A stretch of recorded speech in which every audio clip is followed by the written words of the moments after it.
Okay, I think we'll get started. This panel talk is going to be on deep diving into staking and we can go do introductions. Thank you so much to DSRV for hosting this during KBW. And as many of you already know, DSRV is one of the preeminent validators, and they do much more in the crane ecosystem globally. But let's go down the line maybe this way. But I know all these guys. I used to work at Stakefish, and yeah, we can go ahead, Hyung-Kyu. Okay, hello. I'm Hyung-Kyu, joined at DSRV. I'm CTO and co-founder, and also leading a validator team here.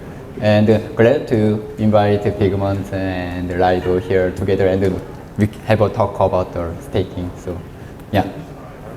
Hi, I'm Mari, protocol relations lead for Lido DAO, contributing for a year, paving the way for growth of SDE as an asset. Hey everyone, I'm Izzy. I'm a contributor to Lido DAO as Master of Validators. Thank you to Hyung-Kyu and the rest of DSRV for having us. And my job is basically liaising between the protocol and all of the different node operators that use Lido. Hi, I'm Ben. I'm the senior protocol specialist covering the Ethereum ecosystem for Figment. Figment's a Web3 infrastructure provider, not unlike DSRV. So it's actually interesting because you guys are like flanking Lido. So Lido, for most of you, right, it's a liquid staking, and then we have Figment from the west, DSRV from the east. Maybe what we can get started for introductions is maybe like the origin stories of like for Figment, for DSRV, and then sort of like the culmination that led into why we now have liquid staking and why it's so important. Maybe we can go around this way. So perhaps not the best person to talk about the starting of Figment. I've been at Figment for about 2 years. Essentially, the founders were very interested in Web3 and staking specifically. I would say that Figment is concerned with providing an institutional offering. And we do go beyond institutional, so what you might consider retail as well, but our primary focus right now is on institutional. And so what exactly that means from a direct staking perspective, and what are the kinds of things that are important to institutional token holders. So I think, I don't want to go too much into the weeds here, but I think folks that are involved in this business don't believe it's a commoditized business, especially on the institutional staking side, and that's kind of Figment's philosophy, and we can probably get into the weeds in a little bit. maybe Hyung-Kyu, and then we can talk to Lido. From this service side, that we are also considering about some solo stakers and personal stakers in addition to institutional stakers, because at the time when the Ethereum was changed to the POS, at the time it was a bull market, and the 32 is quite a large amount per person. Yeah. So at the time that many users are very hesitated to stake their ETH to the Ethereum, and we came to know there is a liquid staking proposed by Lido, and we are very happy to know that. And so we are tapping the possibility of the liquid staking, and we are happy to join the team, Lido, as a validator operator. So we are fortunately can join the Lido, and it was a very good time for last 2 years maybe. Yeah. And I think that we are also moving to the institutional staking, and I think that Lido is a very good candidate for that kind of staking too. Yeah. And then maybe with Lido, right, you guys had stemmed out from a project from, if I'm correct, P2P, and then you guys are now like completely separate entities with a DAO. Maybe can you guys describe before P2P, and then you have now Lido, and then the reason why Lido needed to exist specifically for the Ethereum ecosystem, if that's your first product we're talking about. Sure, so I can take a crack at that. So like the genesis, I guess, of the idea of Lido happened sometime around September, October, before the Beacon chain was launched of 2020. And the idea was liquid staking is an inevitability. How can somebody create a product that is simple, decentralized, and more accessible in order to allow anybody basically to participate as a staker in securing the Ethereum network? So it was indeed born out of a team that kind of like spun out of P2P, which is another node operator. And so it was developed by a team that was specifically built like for that purpose, and then became a completely separate organization or set of teams as it is right now, because it's a DAO. There's no like legal entity behind it. There's no like kind of like specific business. And it created a protocol, and this protocol is a two-sided protocol, has stakers and has node operators that are basically both users of this protocol and work together to provide a product that secures the network. And maybe the only thing to add here is, so both DSRV and Figment are actually node operators that use the Lido protocol. And I think this really speaks to kind of like the breadth and the strength of how this thing works. It's from the staker perspective, currently permissionless. From the node operator perspective, currently permissioned. But you have two operators that started from like opposite ends of the world, and potentially even with kind of like opposite, not opposite, but differentiated like market niches. And they met together in terms of both being participants in this protocol, and they're both helping provide immense value to the underlying network. And that's enabled through a coordination layer, which is essentially what the Lido protocol is. Maybe just to add a fun fact, if you guys know who produced the first post-merge Ethereum block through Lido. So the first post-merge block through Lido was DSRV. And I think it was the third post-merge block, if I'm not mistaken. The first one was missed, actually. The first slot was missed. The second slot was somebody else, perhaps even a solo, and the third slot was DSRV. Got it. Yeah, then maybe we could talk a bit, maybe not obviously just Lido dominated, but Hyung-Kyu was mentioning like for the past 2 years that different node operators like DSRV Labs had been accepted into Lido, which is clearly like sort of dominating the liquid staking scene on Ethereum. How do you guys choose to accept these types of operators? Right, you mentioned, I think it's a DAO format, and how do you kick out, accept, and then how do you move on from there for that type of governance? Sure, so the way that it works is that the ultimately responsible entity, I guess if you want to call it that, is the DAO. So there is no team within the contributors that makes these decisions or these selections. Everything gets put up to a vote, but there is a subcommittee within the DAO that helps to advise the DAO on what possible actions to take. This subcommittee is called the Lido Node Operator Subgovernance Group, and it's actually made of existing node operators on the Lido protocol, so it's almost like a peer review process, like you might find like in academics. So currently there are 31 node operators in the Lido and Ethereum protocol spread across the world, and we're in the middle of another onboarding where we're looking to add at least 6 to 7 more node operators, bringing the total to like around 38. And there's also a lot of really interesting stuff in the works, thanks to the staking router, which was part of the V2 upgrade, which Dimitri talked about on a workshop yesterday, that allows for modular node operator sets to basically be made available to the Lido protocol. So through this modularity, we expect not only permissionless node operators to be able to participate in the protocol soon, but also to leverage bleeding edge validator technologies like DVT, OBOL, SSV, etc., to allow node operators that might not be usually able to participate due to performance concerns, like if you're running a node out of Africa or somewhere in Asia with bad connectivity, to cooperate with other node operators to run validators in tandem, and thereby enfranchising even more people to participate in securing Ethereum. I have a question for actually all of you. So Lido, do you guys know the numbers off the top of your head for Lido liquid staking Ethereum dominance? The share of Lido validators on Ethereum run through the Lido protocol, I think right now is like at 32.8%. So I'm curious as representing Figment and then also representing DSRV, Lido had come out of a independent validator P2P, right? Which is, presumably all validators are somewhat competitors with each other. Why not launch your own liquid staking protocol or DAO, and then why collaborate in this sort of fashion, specifically when there were concerns of 90% or 80+%, and then altruistically trying to limit yourself? Just curious, maybe we can go down the line again. Okay, then I think that the decentralization is a basic concept of, or maybe the idea that everybody in the Web3 community is have a consensus on.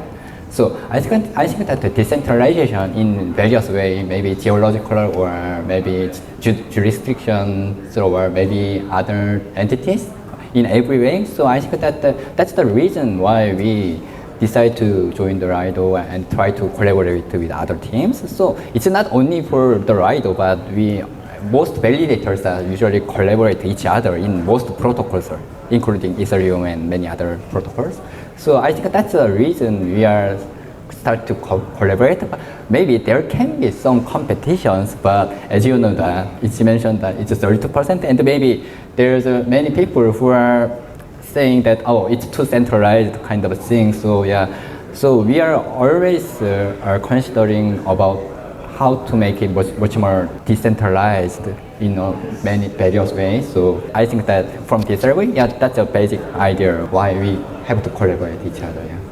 I think from Figment's side, obviously we believe in liquid staking protocols generally. We believe in liquid staking protocols generally. You know, the point was raised earlier about, you know, for a lot of folks, Lido and other liquid staking protocols fulfill a really important niche because, you know, 32 ETH is not accessible for everyone. So I think it's a really important part that, you know, allows everyone to participate as much as possible. Figment recognizes that's really important. You kind of want to cast the largest net possible for participation. The other thing too, just generally about liquid staking is I think it makes stake a little bit stickier than it would be otherwise because there is that avenue to sell the liquid staking token, and I think that's, on the whole, that's good for the security of the ecosystem. So there are a whole bunch of reasons that Figment, you know, believes in liquid staking protocols like Lido. I have a question, and I think this has been brought up with like the importance on having institutional sort of buy-in and also having retail be a bit inaccessible to the 32 ETH requirements, obviously just for Ethereum.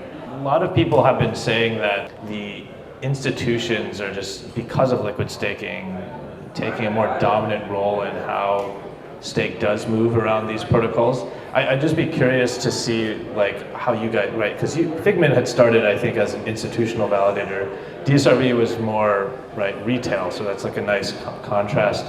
But then with liquid staking, everyone's saying it's like, oh, institutions are going to be controlling the narrative.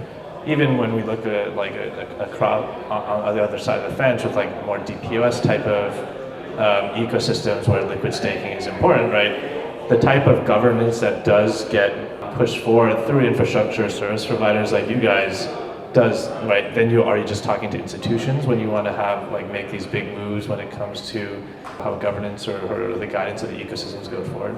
I'd be curious, like, so the question is institutional versus retail stake and how that does make those decisions from a liquid staking perspective as node operators in Lido. And I'd love to hear from Lido as well too. Yeah, I guess just to kick it off, I think, you know, from Figment's perspective in terms of governance, I would say that's generally speaking case-by-case basis in the sense that we need to be very careful. Each individual customer has their own situation, and, you know, it's something that we discuss with each customer and prospect in terms of how active they want to be on governance. At the end of the day, I think of it in a sense kind of like TradFi. You know, some asset managers will choose not to vote the proxy if they're running an index fund, for instance. Active managers will. That's an important piece of the management piece to them.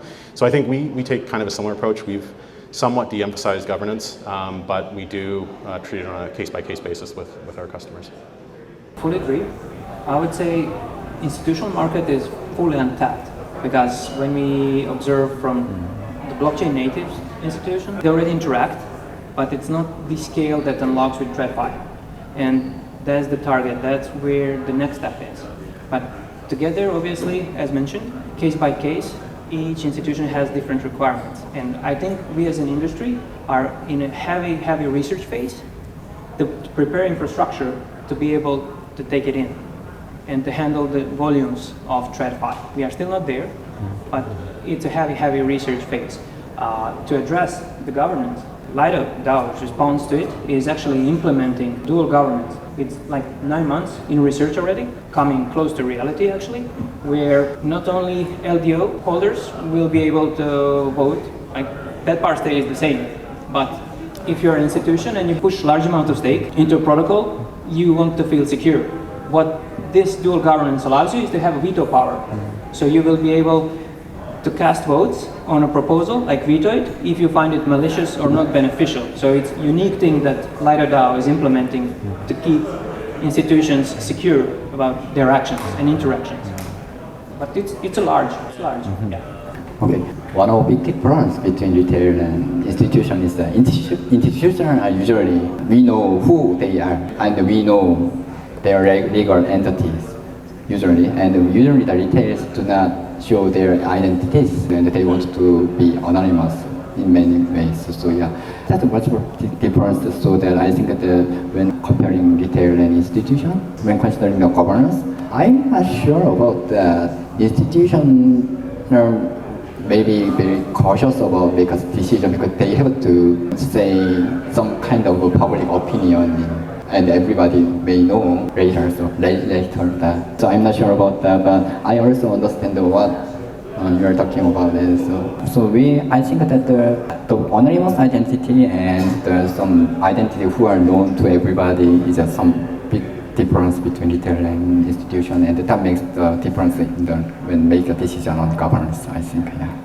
I have a question then, right? If institutional capital is going to pour into the type of stake that we need, or that will be staked through liquid staking, and as you said, like if TradFi amounts of capital haven't flowed into the type of liquid staking protocols that we need, how do you sort of manage? And I know you guys have been talking about this for quite some time, right? Like Figment has Alluvial, which is like this institutional only KYC'd, I guess, pool of liquid staking, right? You guys are probably also, like Lido probably also has its own sort of ambitions for institutional liquid staking, right? And then, right, DSRV has some forays into that. If there are only like KYC sort of, or I don't want to put words in your mouth, what is your opinion on sort of like what the future of stake will look like, retaining certain value? Let's imagine like KYC is somewhat near antithetical to something like the permissionlessness or trustlessness that crypto or these blockchains with their associated cryptocurrencies want. I can, please, for the initial part. So this is personal opinion, obviously, because something to be the DAO opinion, it needs to be voted in. Again, it should be case-by-case basis, and where I'm bullish on ZK Tech, ability to enable privacy. I should be able to verify who I am and maintain my privacy, and I don't think it's happening soon. But for the short term, it's going to be tricky because not every even entity on chain wants to do KYC. So the response would be that staking modules, the modularity of the protocol to allow entities who want to KYC, KYB to be able to join like a separate node operator mini set and then provide the services. Maybe just to add to that, so I think that like one of the things that adds value to like blockchains and distributed ledgers essentially is this idea of credible neutrality and censorship resistance, right? So if at the end of the day, the things that we do to enable certain customer segments ultimately like risk that as a whole, you will see diminished value in the overall value of the network, right? And diminished utility and diminished usage. So ultimately, like nobody wants that. Like a rising tide lifts all boats, but a drought like also affects every boat in the water. So the thing that protocols and the DAOs that to a certain extent like run them need to figure out is what is the right balance between satiating a market demand for being able to deploy capital in a certain manner versus what's ultimately good for the network, right? And where the right balance between ideology and practicality is. I don't think that any protocol that's currently out there has found the right balance. Arguably, this balance still hasn't even been found at like a network level, right? You're still seeing L1s pop up that say we're the institutional network, but the counterpoint to that is that actually most institutional money is still flowing into Ethereum. So the market understands that because this is where the locus of activity will be and this is where the most value will be generated, we need to think about how we adapt expectations with regards to things like compliance requirements, KYC, AML. Like KYC and AML is not the only way to get comfortable from a compliance perspective, right? And we have also seen that in the past, it's not super effective at like preventing things like money laundering, because it is to a certain extent, but not always. So what kind of technologies might the blockchain avail to protocols to deploy and use to create that like risk mitigation gap that institutions are looking for that might not be available in the traditional ecosystem? And how can we deploy those and integrate those into the protocols to help meet that kind of demand? Yeah, not much to add there, but I think just going back to the point I made previously, stakers aren't this homogenous group, so I think we all have an idea about what we'd like from Web3, the principles we'd like to see upheld. But we need to bear in mind that just because that's our view doesn't mean that's everyone's view. And if we take a firm stand on some of these things, you might be ruling out other folks that want to be involved. I think stakers are heterogeneous, and that's going to become more and more the case. So staking is going to look different for a lot of different folks, and it's going to involve things that some of us may not like. But I think, again, the philosophy has to be cast a wide net, and there's got to be some compromise. Okay, let's. You want to talk about MEV? Maybe we could start from how Lido decides to handle MEV, and then the individual operators like Figment and DSRV, and then we can get into a bit of whether or not we think that it is a solution worth solving, or maybe it's not a problem at all. So.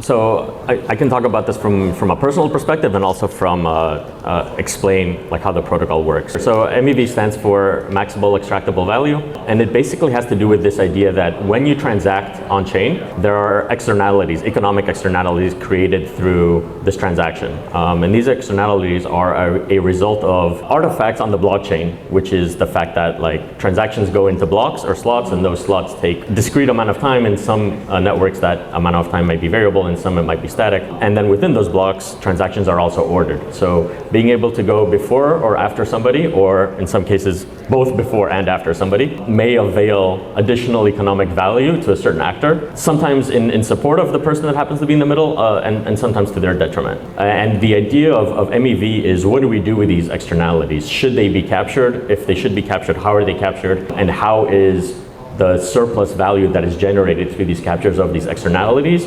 distributed back to the different actors in the ecosystem? And the actors, when we're talking about transactions, are essentially the transactor or the user, block proposers, who are the people that are committing, let's say, transactions that have been broadcast by participants to the network's memory, and builders and searchers, who are the people that look how to maximize the value that might exist in these externalities. So as a protocol, if the protocol were a thing that thinks, I would imagine that any kind of like liquid staking artifact or edifice resting on top of a base network layer wants to do as much as possible to secure the network layer. There is a very strong, both philosophical and economic argument that if these externalities are not met, and in the sense that they are somehow extracted and then redistributed, they pose an economic threat to the underlying network, because they might be captured by somebody else and then used to attack the network. So what you want to do is try to return as much value to the origination of the externality, which is usually the user. In this line of thinking, there was a lot of kind of like philosophical debate around how do you create MEV solutions that give this value back to where it should go.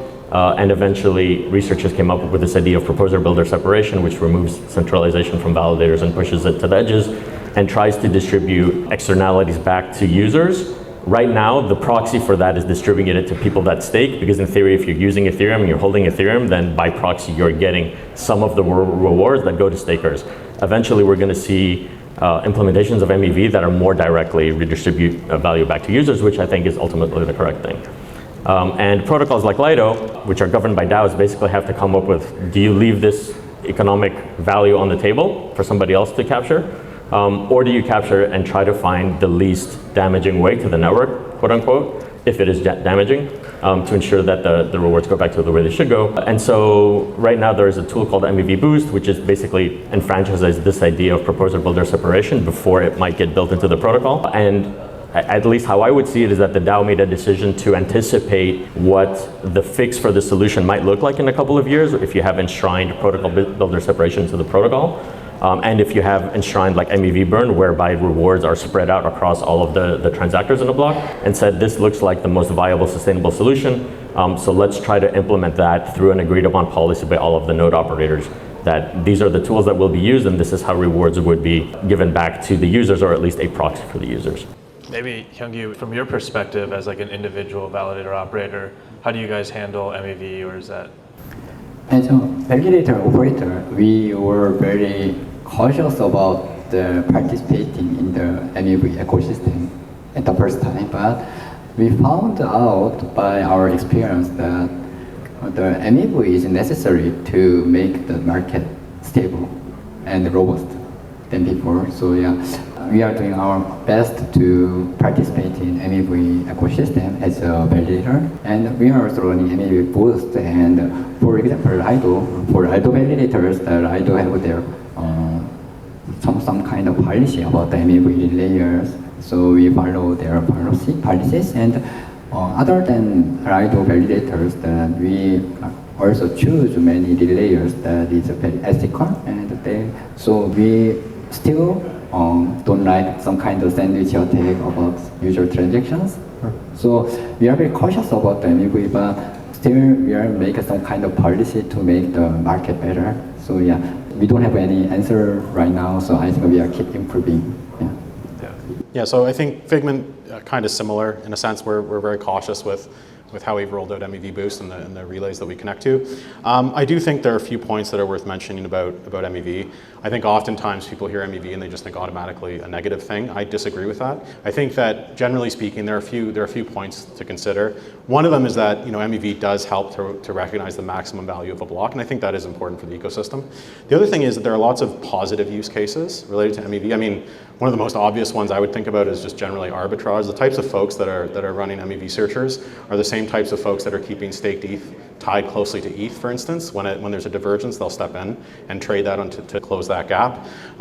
So I think there are lots of positive use cases as well. The other thing is too, I find the framing very interesting that that operators or the ecosystem itself needs to do something about MEV, but there are things that decentralized exchanges can do, for instance, to limit MEV, and there are some that have done that. So things like just-in-time liquidity attacks. So this idea of a decentralized exchange where you have liquidity providers. There are these attacks where you see a large trade going to an AMM or a liquidity pool, and what folks will do is, what these searchers will do is they'll get in just before it with their liquidity, and they'll steal essentially the vast majority of the liquidity rewards related to that, and they get out right after. But there are decentralized exchanges that know about this, and they have defenses against that. So I guess my point is that I think it's important for everyone to be mindful of MEV and to greatly reduce the negative externalities. But I think that's on everyone. I don't think that's just on operators. I don't think it's on the base layer either. I'd also say that there are different philosophies. So this idea of that MEV should be pushed back to users, I agree with that to a point. I think that's kind of like the osmosis philosophy, I guess. But I think that there's a mix, right? So MEV should be pushed back to users, but searchers are also part of that ecosystem, and obviously they need some, and I think the more you can spread to everyone in the ecosystem, the better. So I think the point is here that what I'm trying to get at is that MEV is nuanced. It's not MEV equals bad. I think there are lots of positive aspects and negative aspects, and obviously the goal is to reduce the negative. From my perspective, it would be on the dApps to protect the users, because MEV is not blockchain specific. In TradFi, you have like order book selling or to high frequency traders. It's a common thing, and it equals the same thing on blockchain, just we call it MEV. Arbitrage, a good thing. Liquidations on Aave as well. Yeah, right, yeah. So it eliminates bad debt. But then from a user perspective, if you get the sandwich attacked, it's not so good thing. So you need to be aware. And if you remember 2020, it was crazy with failed transactions, so much spam. Then Flashbots came in, and essentially they've done a separate mempool. So there's a complete ecosystem, a marketplace per se, for MEV to be extracted, right? So I don't necessarily deem it good or bad, but awareness needs to be around it. And tricky part is it's still reserved to more technical people, individuals or entities in this case. Do you, as operators that are they have a large presence in Ethereum, do you guys have your own MEV searchers? Does Lido or Figment or DSRV or no? No, maybe. Absolutely not. Actually we tried to do some searcher opportunity, but we heard a lot of feedbacks that you don't have to do that. You should not. I also agree with you. Yeah. Is there anything else you think is important for MEV? Like, let's say I'm actually curious from like the Figment institutional perspective. Let's imagine your team, your executive team has certain opinions on how like the company should be interacting with some of these concepts. But also, right, I'm assuming you guys have like large investors or board that gets to like have opinion, and those large investors or board members might also be these large institutions that have a significant or non-trivial amount of, let's say, ETH staked. How do they kind of see this type of sort of like landscape or arena, or do they have like a lot of input into that? Honestly, I'm not aware of input. I'm not aware of the board members' opinions or anything like that. I mean, to be frank, I think our customers drive what we're doing. I mean, to a point, obviously we have policies and things like that we feel are important, but generally speaking, our customers drive things. So I'm sure our board members do have opinions on these things, but to be frank, I haven't heard any specifics. Got it. Maybe we can switch it to sort of like the new hot topic, which is restaking. So I think Eigenlayer recently had like a call for operators coming into becoming some of their node operators.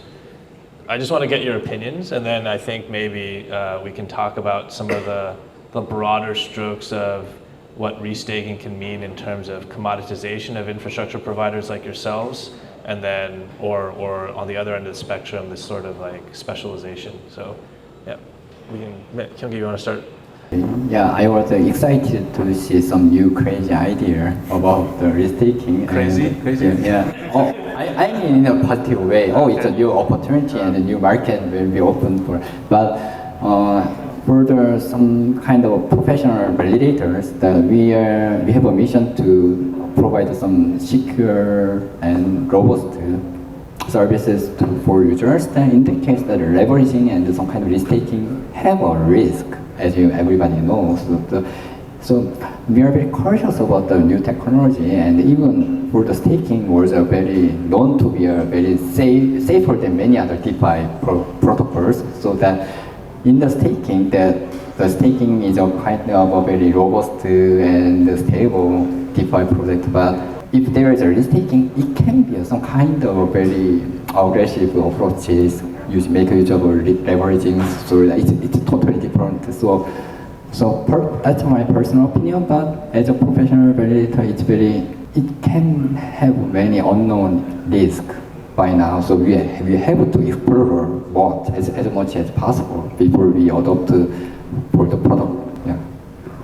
Yeah. So I think I'd largely echo those comments. Generally, we're being careful with this, and I think the key thing is that there are basically two layers of decisions with Eigenlayer. So the first one obviously is base staking. So you have to be staking on Ethereum to be able to participate in Eigenlayer or restaking. And that's really where our focus is right now. We can work with folks that want to engage with Eigenlayer. The second layer, of course, is delegating to AVSs or actively validated services. These are the things built on top of Eigenlayer. But that stuff is all up in the air. Like there's however 12 or 15 or however many there are in development right now. Nothing's live yet. So it's kind of like, and the other thing is too, there are still unknowns about the delegation model. So is it that restakers will delegate to an operator and the operator chooses the AVSs, or is it that the restaker chooses the AVSs and then they get matched up with operators? I think, as far as I know, that decision is still up in the air. So I guess the TLDR here is that while things are up in the air, we're looking at it and then we know it's going to be important, but we haven't made decisions on that second layer. The important one is the first one. If folks want to engage on the base layer and be able to do Eigenlayer, we can do that. We can work with them, but we're still looking at that second layer.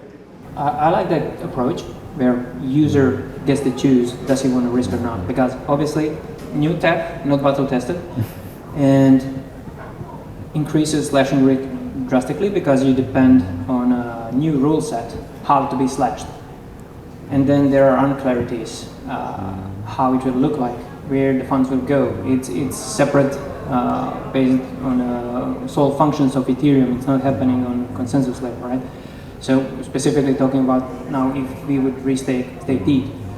And it gets in a very tricky position where you don't want to push too hard, but then you don't want to block innovation. Right?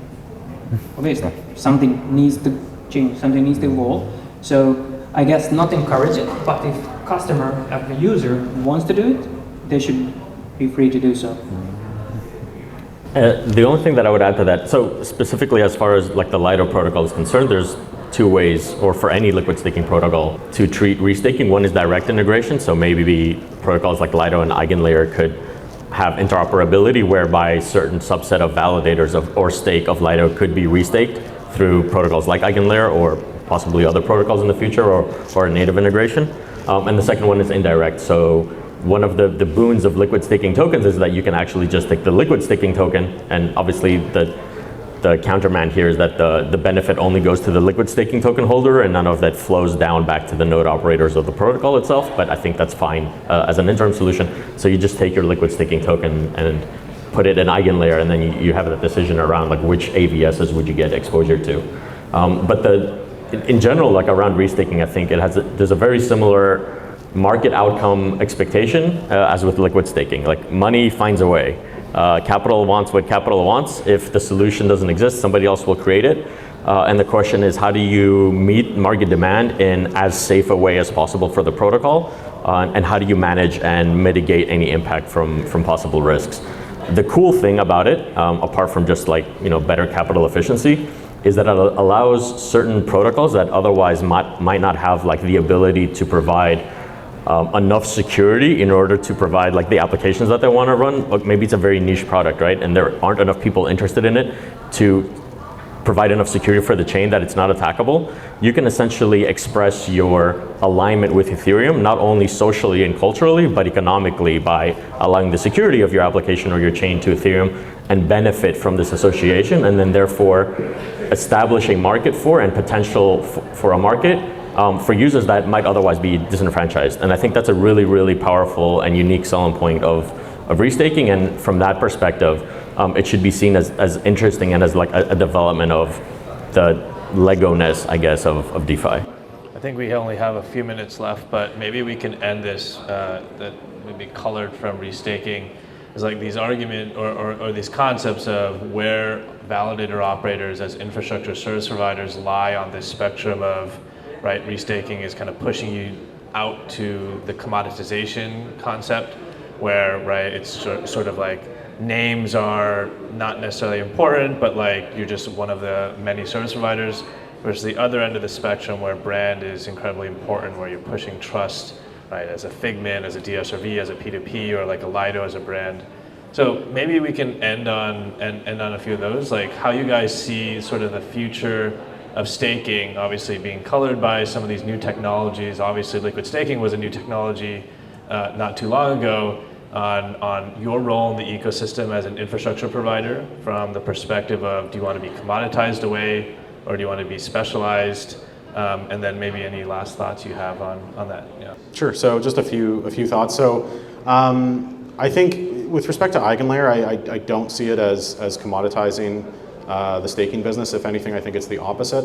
I think you look at Ethereum and it's getting more and more complicated, and I think people kind of gloss over what's going on and the fact that complexities add risk, and I think you need staking service providers like Figment, like DSRV, to navigate those. So I don't see Eigenlayer as changing that. I kind of view it as, I mean, really, it's like adding another network. The only difference is that you have stake somewhere else and you're using that on this other network. So I think you still need a lot of work. You need to understand the risk-return profile. You need to understand if that makes sense for your customers. So, I think as Ethereum becomes more and more complicated, I think, or at least, I mean, who knows, maybe in the future it'll become simpler, but right now it seems to be going the other direction. I think that pushes against the commoditization argument. One side point I wanted to make. The one thing I would say with respect to liquid staking and Eigenlayer, what's really fascinating to me is that you could use your staked ETH, for instance, and use it on Eigenlayer. And what's really interesting about that is that the potential is there that you maintain the same kind of risk exposure as your base staking. So typically with liquid staking tokens, you use it on DeFi, you do all kinds of other things. But this has the potential to just kind of keep the risk you're taking at the same level. So anyway, that just as an aside, but I was thinking about it as others were talking. But that's all I've got for the commoditization argument. Yeah, we are also on the way of mass adoption for everybody who are not using blockchain right now. So yeah, that kind of concept that we are trying to make the barrier low as possible. So we are trying to make it, we are in the way of more prefer the commoditization aspect, and so yeah. So for the restaking thing then, and also maybe other MEV and any other new technologies, that we are trying to make it much more feasible and user-friendly to every new users. So as we mentioned about, it's too technical about the new technologies, but so we are trying to make it easier for new users and also for existing users, and make it much more easy to use, so that we can achieve some better adoption for the ecosystem. So in that way, I think that commoditization is much more first goal we have to achieve. After that, I think we can try some specialization kind of thing. Yeah. The market as a living thing has a way of forcing you into doing various actions like integrating riskier products, but in the end, it's up to the providers to make sure it's as safe as it gets for the user. Right? User might not be aware of the risks, so you will not integrate something that's potentially going to ruin them. It ruins you as well as a provider, right? So it all boils down to simple risk reward and point of maturity. So once it's mature enough, I'm positive everyone will be forced to integrate because of sustainability. You need to be competitive, you need to offer multiple services, you can't offer a single thing, but in terms, here's where decentralization plays a part. It's like you need to have multiple providers, right? So it's distributed. If something happens to a single provider, there's no single point of failure if you have multiple. Cool. Well, I think that's all the questions and time we have. Thank you so much for a great conversation.